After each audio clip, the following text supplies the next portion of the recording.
Okay. இதுக்கு நீங்க என்ன மாதிரி ட்ரீட்மெண்ட் குடுப்பீங்க டாக்டர்? எடுத்ததுமே சர்ஜரி பண்ணிடுவீங்களா? 100% எடுத்த உடனே சர்ஜரி பண்ண மாட்டோம்மா. டிஸ்க் அப்படின்றது இடுப்புலயா இருந்தாலும் சரி, கழுத்துலயா இருந்தாலும் சரி 2மே ஒண்ணு தான். வெளியில வந்துருச்சு அப்படின்னா, அது இருக்க வேண்டிய இடத்த விட்டு இருக்கக்கூடாத இடத்துக்கு வந்துருச்சுன்னு அர்த்தம். நம்ப உடம்பு அதோட ஆட்டோமேட்டிக் மெக்கானிசம் ஒண்ணு இருக்கு. என்ன மெக்கானிசம்னா, டிஃபென்சிவ் மெக்கானிசம்னு சொல்லுவாங்க. அதுதான் ஹீலிங்ன்னு சொல்லுவாங்க. Automatic healing. என்ன பண்ணும் அப்படின்னா, ஜவ் வெளியில வந்துருச்சுன்னா, 6 வாரத்திலிருந்து 3 மாசத்துக்குள்ள அதுவே கரைச்சு சாப்பிட்டுரும் அந்த ஜவ்வ. ஓகே. அதுவரைக்கும் கொஞ்சம் ரெஸ்ட் எடுத்து, வலிக்கு மாத்திரை சாப்பிட்டு, மசில் ரிலாக்சன் போட்டாவே சரியாயிடும்.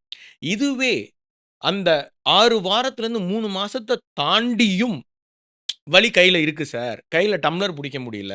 கையில நான் பேனா புடிச்சு எழுத முடியல. என்னால பல்லு விளக்க முடியல. அந்த அளவுக்கு கை வீக்னஸ் வர ஆரம்பிக்குதுன்னா, அப்ப வந்து ஆப்பரேஷன் பண்ணி தான் ஆகணும். ஓகே.